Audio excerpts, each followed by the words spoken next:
All right, man. Thanks so much for coming back on the show in this case. How's life? How's everything going? It is fantastic. I am currently remote recording in Otosi, Costa Rica, believe it or Okay. not. Yeah, well, I But believe it. It looks pretty back there, man. yeah, no, everything's great. Just Mm-hmm. been working for the last 5 years on this album. I think Mm-hmm. we may have touched on some Yeah. hints of the project the last time we talked, but it finally Yeah. came together and life is good. It was a big step to actually start to share it. Okay. Yeah, I And took a listen. I love your, I mean, you're talented for one, right? okay. And I think and I knew this about you before even listening to this at least the single, but I think this is, yeah, it shows the quality, the work, the passion behind it. I appreciate you saying that. I mean, Yeah. it does mean a lot. It took me a long time to get to it. So I've been working on this album for 5 years. Yeah, Uh, that's a while. yeah. And I mean, but it was part of a bigger process. Hmm. Hmm. I guess maybe a little context for the listeners is I'm music veteran, been doing writing, recording, producing, and releasing music A long time. for over 20 years, Yeah. I this isn't my actual first solo project ever. Yeah. I um, mean, also you're introducing yourself already, but full name, and then what else? What other projects have you had? yeah, so this project is Fugitive Moods, Hmm. and obviously I'm Collin Troy de la Rue, and I'm the singer songwriter producer of the project, and Hmm. Fugitive Moods is the name I'm going by these days. And yeah, the I mean it. So part of the reason that it took so long to get around to, I think, is Hmm. interesting, just because it's not that the technical needs or the production complexity or something um, makes a project take longer. It's just Yeah. that it really was initiated after a really um, difficult period in my life where the Hmm. trajectory of my music career that I had in the past Yeah. changed, Yeah.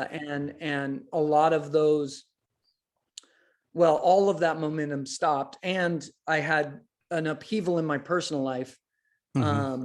unexpectedly, and I was at a really kind of low point um, in life, the lowest, honestly, if I'm being completely honest, and really I could only take that journey on my own, and Hmm. so any collaboration or any work that I was to do with other people just wasn't going to happen anymore.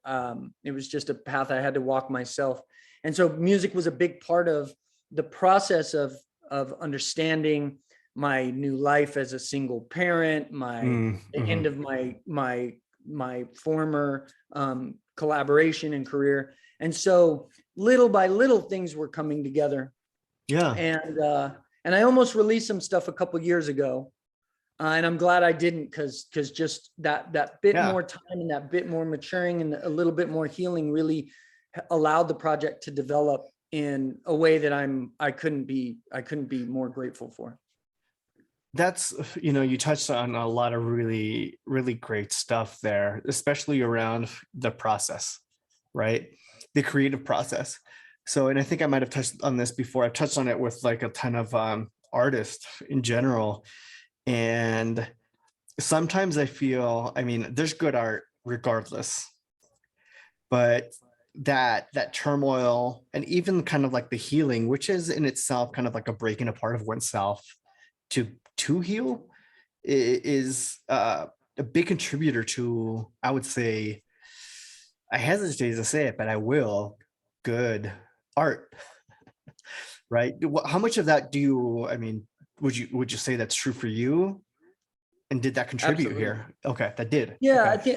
I mean, I Yeah. think you hit the nail on the head, and I don't think Yeah. it's any great mystery that good art really comes from not necessarily always dark places. Sometimes it's hopeful. Sometimes it's looking toward a brighter future. Sometimes, but it can be often steeped in suffering. And I think that there's an interesting thing to be said there in clarity, because I think sometimes that gets romanticized a little bit. Yeah. Like the tortured soul, and that certainly is true. There's a lot of Bukowski-esque sort of thing. yeah, and there's a lot of great work that comes from very tortured people, but that's not the totality of great art. And I think that the important thing that I think this project helps to articulate for me is that suffering, it's not like something special or something radically devastating. We all will experience suffering. Thus, we all have the capacity to be able to kind of process that experience through creative work. And so it's not like, one must live some kind of tortured life to have access to that. Oh, sure. Yeah. But for me, it certainly came at a pretty tortured point. If we're honest, I would spare the listeners the details, but suffice to say, it was like a real low. And the project for me really represents this transformation, and I hope that people can hear it in the work too, that there's a real sincerity, a desire to communicate not only just my personal experience, but an empathy for others' experiences, good, bad, others' suffering and others' successes, so yeah, I mean, that's something that I think people can identify with. I think that's in my darker days, which I tend to feel or think or believe even that that's part of the human condition. So whenever somebody can kind of hear that spoken, whether it's through art or conversation or music, it makes it much more relatable, right? And it makes it much more real. How much of you would you say you've really kind of put into this album? Like you, right? Not Collin himself. Yeah. I mean, it's an easy answer. It's everything. It's not. There's no piece of me left out of that. And I would say it's not necessarily in the content. It's not songs specifically about things or events that happen in my life. It's not some memoir or something. Sure. But every aspect of my creativity, my creative powers, my technical know-how, my spirit, my soul is put into it. And that, I don't say that with any hyperbole. I think it being able to do that in and of itself is a skill or something learned with experience. It doesn't come easy. And that's where for, really, I feel like this album represents the best that I have to offer over 20 plus years of commitment to that craft. So I really, I confidently say I put everything into it. Okay. All right. Well, that's good. That's what we want as listeners, right? We want to hear the music and we want to identify with it. But it's also, going back to like your talent, it sounds great. Right? That takes a lot of, it's not, somebody can work really hard at becoming good at something. But there has to be this like kind of level of talent, just natural talent that comes with it, right? Do you qualify yourself as one of those people? Well, I think that no need to be humble. Well, there's certain aspects of natural talent. I do think I early, the way I got into music, I didn't have any background or any traditional training in any way, shape, or form. I got in through hip hop, through rapping and beat making, which it's just not conventional. It's a little more common now that people do that, but I really didn't know the difference between a C chord and an F. I really didn't know anything about music, but what I did have was a sensibility of kind of the style that I wanted to create, even though I failed time and time and time again. Sure. I mean, you learn, right? But I had an ear for mixing and matching samples. But I would say, insofar as like natural talent is involved, it's, I think so much more of it has to do with work and dedication. You know, it's the hours put in. Natural talent can only take you so far. I think more often than not, it's going to be the work ethic. And I think we may have touched on this in our last conversation. It's just that, you know, that drive, and it's not like some obsession. It's just a commitment to what you're doing. I mean, for anybody to do anything for over 20 years says something about their commitment to that. And I think it's just that dedication. And ultimately for this record, you know, I kind of always knew what was possible, even when I sucked at making music.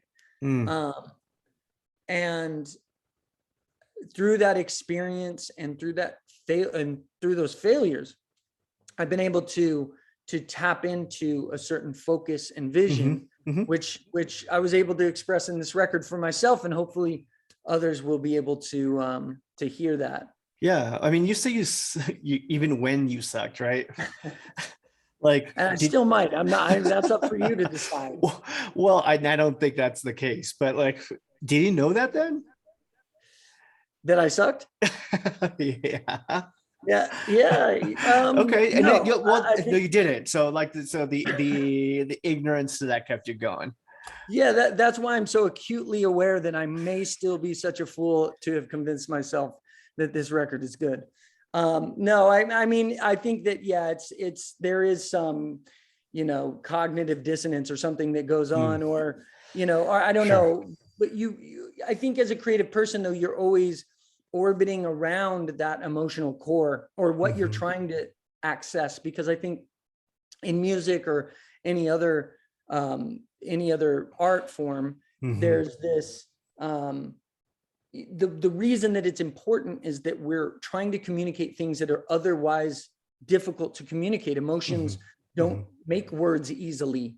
You know, experiences don't, you know, they're difficult to understand sometimes. And as artists, we try to express that in a way that maybe makes more sense. And so, yeah, I think there is a certain foolishness maybe that one has, certainly I did, that allows them to carry on for such a long time. Yeah, I mean, I feel like that you said it's not obsessive, but there is this obsession with like picking something that you're passionate about or whatever and just doing it, right? And just doing it for a long time. Not even that you're competing with somebody else, you're competing with yourself, right? Because you're just like, I know I could do this. Yeah. And ultimately, I mean, I think one characteristic that a lot of people who do commit themselves to any particular endeavor, you know, it doesn't necessarily need to be creative, kind of is their own worst critic, you know, and aspiring to that level that they know is possible, but, you know, maybe it always needs to be beyond reach a little bit. Yeah, that's fair. I mean, or else you'd suck and you'd be or you'd convince yourself that it's amazing, which I might be doing.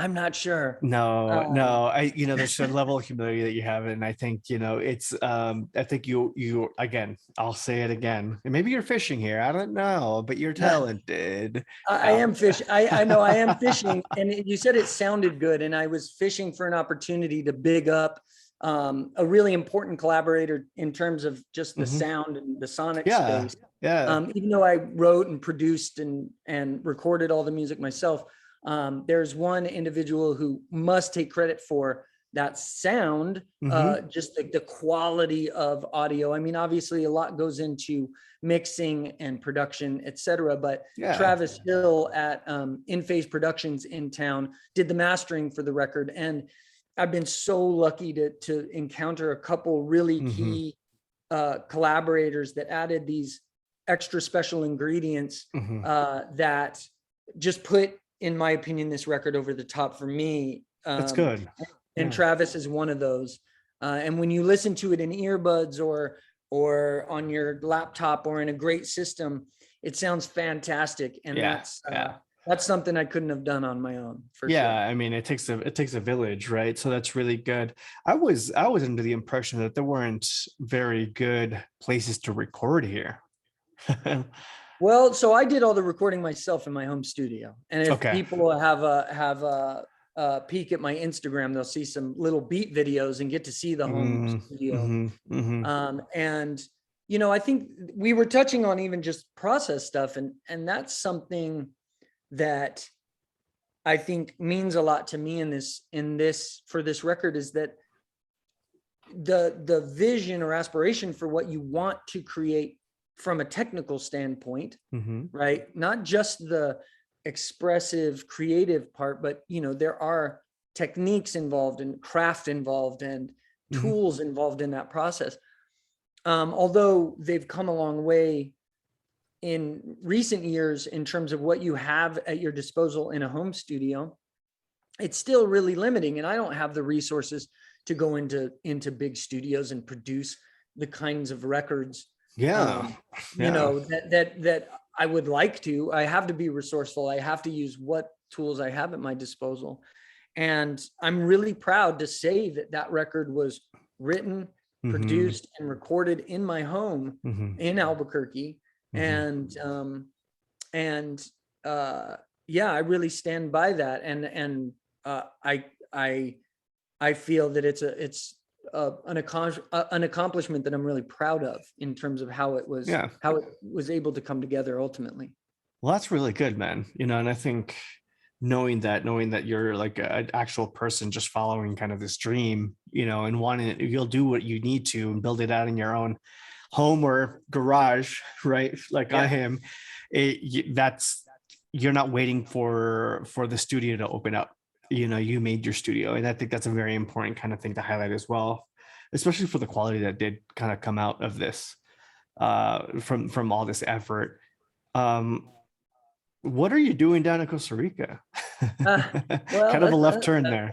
A bit of a story, which I will be happy to tell, but you said something that I wanted to touch on, which covers a couple really, I think, interesting and important things about dreams. And how those begin, how they evolve, and what they become. And for this album, and that this will pertain to Costa Rica, I promise.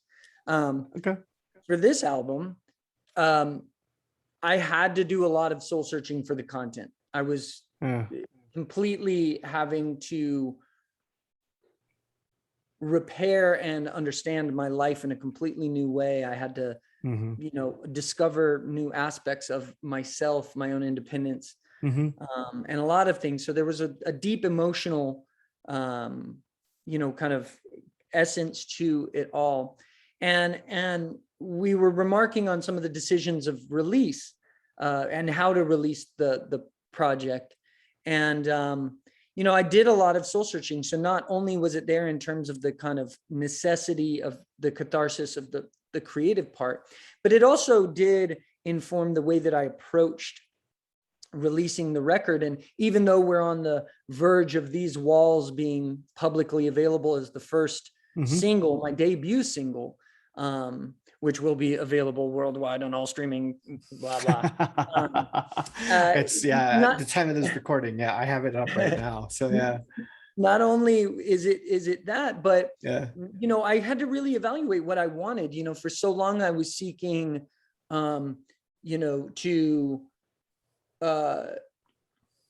just different things in my experience with music. And when I had to approach this project and really think about releasing it and what was important to me, one of the things that came up was having my music on vinyl.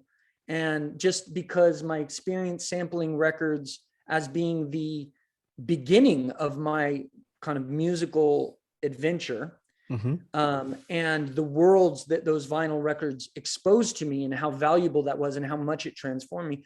I just really wanted to participate in that format and that legacy of that format.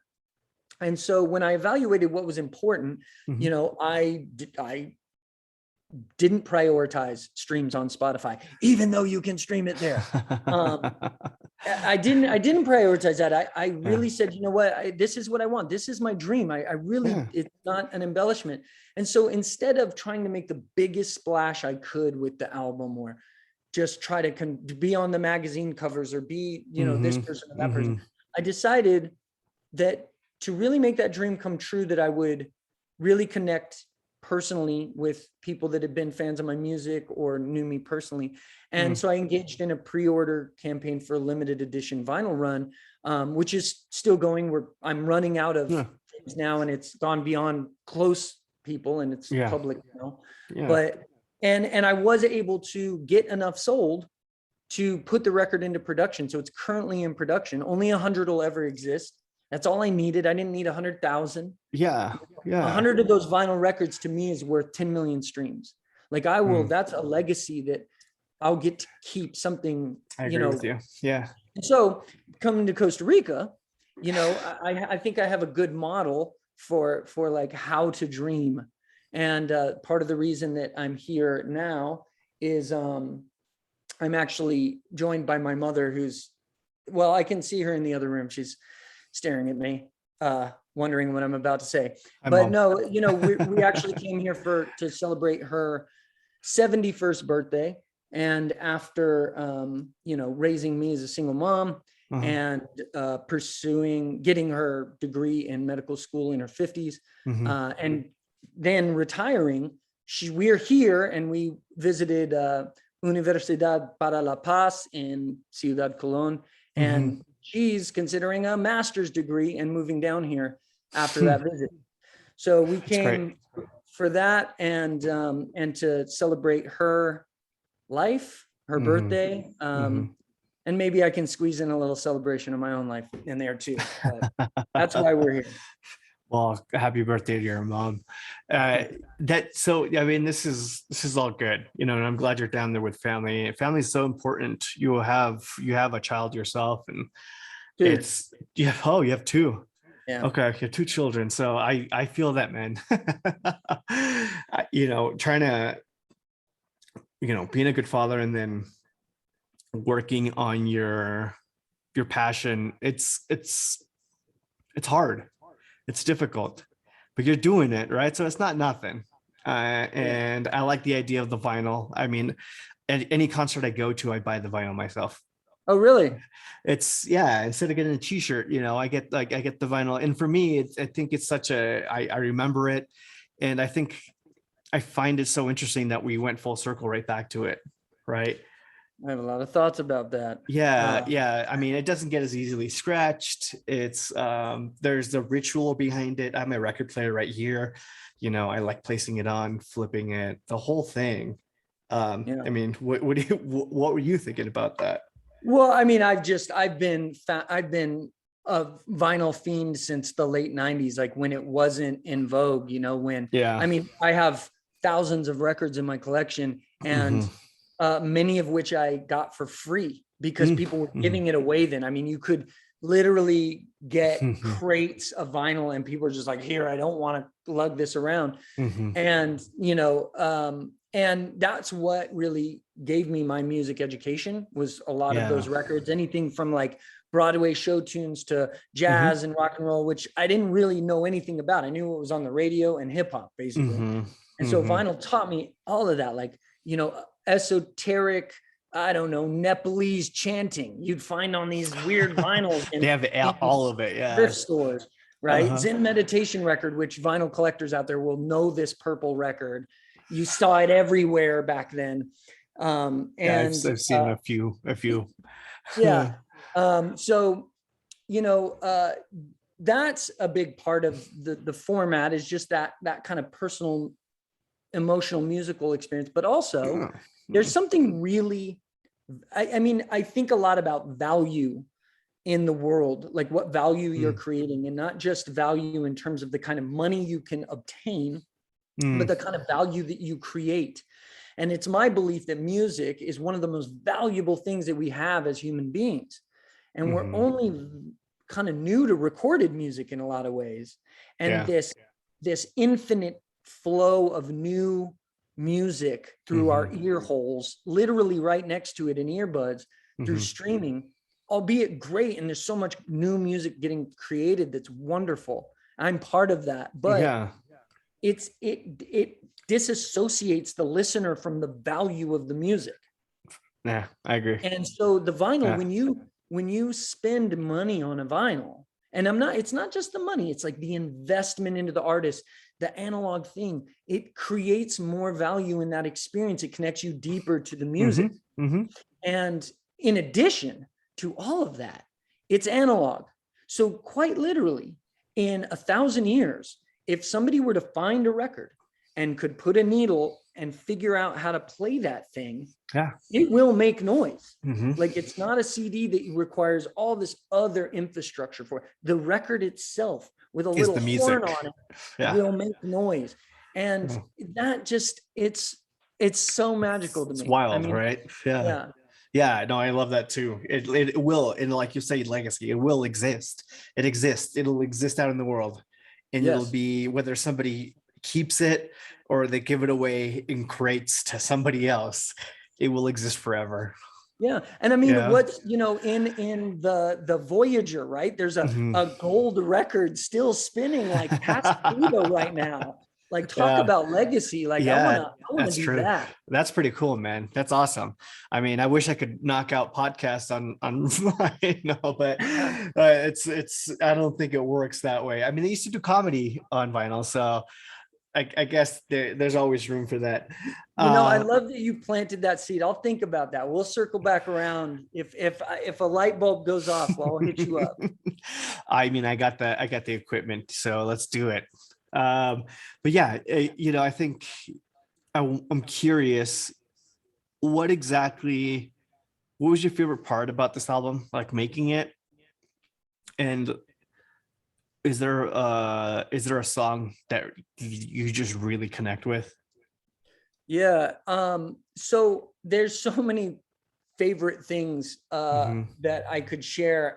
I mean, it's, when I'll tell a couple stories, and I'm going to try to squeeze in a couple nods to other important Hmm. people that helped with the record. When I've talked about the kind of emotional experience of the record, Hmm. and when I got around to actually releasing it, it's a big decision that you have to make to share it, because Hmm. you expose yourself, you're vulnerable, and you're leaving it out there to get judged, which is hard when it's personal. I'm not Hmm. making music for people to consume readily or easily. I've talked about Hmm. that value. I want people to feel it, understand me on some level. Um, and you know, when I sold the first vinyl, and I sold it to my friend's brother, Miguel. So shout out Miguel if you're listening, because he kept saying, he was like, I'll be first in line when you're ready, when you're ready. And I told him, I promised him, yeah, when I'm ready, you would be. And he was there. Yeah. And like, that kind of trust is Hmm. something really incredible. And I knew Miguel was going to buy one. He told me he was. Yeah. But it was almost like, once I shared it and let it go to him, I Yeah. had this really deeply emotional experience. It was like this bookend to this really difficult phase of my life that I had gotten through, I'd Uh-huh. learned from, grew from, and Yeah. and that, I mean, when you think about favorite things, like, I, I couldn't exchange that. I'm so grateful, even for the worst of those experiences, that Yeah. if they at all contributed or they certainly did contribute in a little way to the direction that I had to take to get to that point, Yeah. it's super special. And the vinyl itself Hmm. is being is the original master Hmm. is being cut in Austin, Texas by a genius Yeah. out there named John Neese at Austin Signal. And it's Hmm. like, to me, the craftsmanship, and we talk about the legacy of the vinyl. Hmm. I mean, the decision that like I was going to put my priorities first, not what I thought somebody else wanted, not Hmm. what I thought the music industry or whatever that means wanted me to do, or Spotify wanted me to do, or social media wanted me to do. When I just personally called people and said, I want to get a vinyl record pressed, will you help? Will you pre-order one? Do Hmm. you believe in me? Hmm. And that's some of my favorite memories, Yeah. or the favorite aspects of the process, Yeah. Yeah. which it kind of runs counter to a lot of experiences I've had in the past, where it's like, it feels like you're taking this huge risk in producing them and hoping they sell and hoping people care and hoping people Yeah. listen. It's like, It's a lot. yeah, Yeah. Yeah. It is a big risk. You're really putting yourself out there yeah, for judgment, for all of it. So although there may be some ego in it, there's also a lot of humility, right? To be able to be yeah. like, you know what, I'm going to do this. And I mean, I've doing this podcast. I know everyone has something to say. Oh, yes. Everyone has an opinion, so let them have it. You're doing this for you, man. And Yeah. it's bringing joy into the world and bringing music, which is honestly one of the best things that we've done as a race, humanity, right? To create this joy and these beats and my constant karaoke, which I'm sure annoys the hell out of my kids and my partner. But you know, that's all your fault. I'm just teasing. So was there a specific song that you would say that you like really uh, on this album that for you was just this is the one? Well, we're releasing These Walls as Yeah. the Yeah. lead single. And I think there will be a series of other singles that will ultimately culminate in the album being released next year. Hmm. And I can't say a favorite, because they're each, so different in so many ways that, they're different Hmm. in terms of not just the kind of genres that I'm tapping into. They're different experiences, different kind of concerns, emotions, they're all super special, different collaborations. But These Walls, as that debut single, which Hmm. everybody should check out, um, is at fugitivemoods.com, and you can get a free 3-song EP there that's not going to be available anywhere else. Anyway, Okay. These Walls, I decided, I mean, it not only was really connecting with listeners who were Uh-huh. pre-ordering the album, pre-ordering the 12-inch and getting the album and just getting feedback there. Others that I had ran by, it seemed to consistently be a song that was connecting. And, it's deeply emotional. It's political. Mm. Um, Hmm. I think it's got a really important message that doesn't pretend to give any answers necessarily.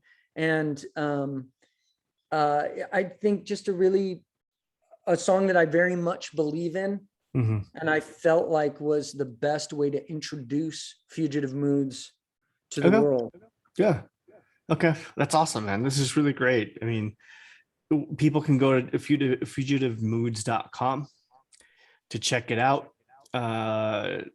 You want to plug your Instagram real quick? They can follow you on there as well, Yeah, right? What's your handle? you can find me everywhere at Fugitive Moods, Okay. Okay. on Instagram, Okay. Facebook, fugitivemoods.com. Yeah. Like I said, there really is a free 3-song EP that includes These Walls, so you get a couple extra songs, and you can have an opportunity to pre-order the 12-inch if you want to do that, Uh-huh. in that process.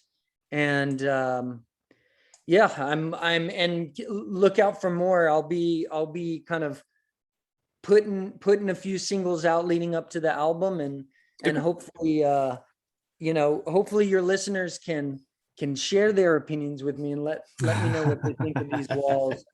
And Okay. All right. good or Yeah. bad, I promise I can take it. Yeah, absolutely. I'll if it's okay with you, I'll share a snippet of it, not the whole thing.